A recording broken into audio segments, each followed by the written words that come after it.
ನಿಮ್ಮ ವಾಹಿನಿ, ಇದ್ದಿದ್ದು ಇದ್ದ ಹಾಗೆ. ಕೆಲವೊಂದಿಷ್ಟು ಡಿಮಾಂಡ್ಸ್ಗಳನ್ನು ಮಾಡಿದ್ರು ಅನ್ನೋಂಥದ್ದು ಕೂಡ ಇದು ಮಾಡ್ತಾ ಇದ್ದಾರೆ ವಿಜಯಕಾಂತ್ ಅವರು. ಈಗ ಅವ್ರದ್ದೇ ಪಕ್ಷದ ಒಬ್ಬ ಉಪಾಧ್ಯಕ್ಷ ಅಂತ ಏನೋ ಅಂತಿದ್ರು.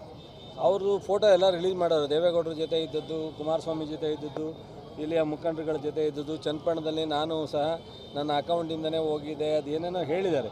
ಅದನ್ನೆಲ್ಲ ನಮಗೇನು ಅದು ಗೊತ್ತಿಲ್ಲದೆ ಇರೋದು ಮಾತಾಡೋ ಸೂಕ್ತ ಅಲ್ಲ.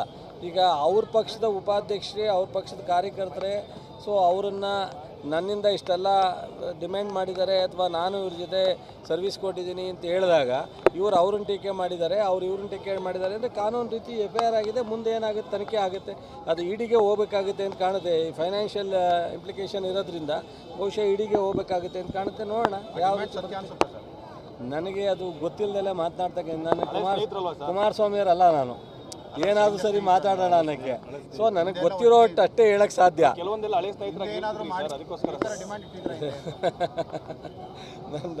ನಮ್ಮ ರವಿನ ಹೇಳ್ತಲ್ಲ ನಾಳೆ ಯಾವಾಗ ಸರಿ. ಕುಮಾರಸ್ವಾಮಿಯವ್ರ ಕತೆ ನಿಮಗೂ ಗೊತ್ತಿದೆ, ನನಗೂ ಗೊತ್ತಿದೆ. ಬೇಡ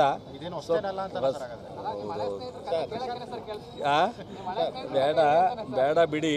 ಕುಮಾರಸ್ವಾಮಿಯವ್ರಿಗೆ ಈಗಲೂ ಕಾಲ ಮಿಂಚಿಲ್ಲ. ಕೊಟ್ಟಿರೋ ಜವಾಬ್ದಾರಿನ ನಮ್ಮ DK ಅವ್ರು ಹೇಳ್ದಂಗೆ ನಿರ್ವಹಿಸ್ಲಿ. ಕೊಟ್ಟಿರೋ ಜವಾಬ್ದಾರಿ ಏನಿದೆ ಅದನ್ನು ರಾಜ್ಯಕ್ಕೂ ಒಳ್ಳೇದು ಮಾಡಲಿ, ರಾಷ್ಟ್ರಕ್ಕೂ ಒಳ್ಳೇದು ಮಾಡಲಿ. ಇದೆಲ್ಲ ಈ ಉಡಾಪೆ ಮಾತುಗಳನ್ನ ಬಿಡಲಿ ಅಷ್ಟೇ. ಸುದ್ದಿ 3 ವಾಹಿನಿಯ ಹೆಚ್ಚಿನ ಮಾಹಿತಿಗಾಗಿ ಸಬ್ಸ್ಕ್ರೈಬ್ ಆಗಿ ಹಾಗೂ ಬೆಲ್ ಬಟನ್ ಒತ್ತಿ.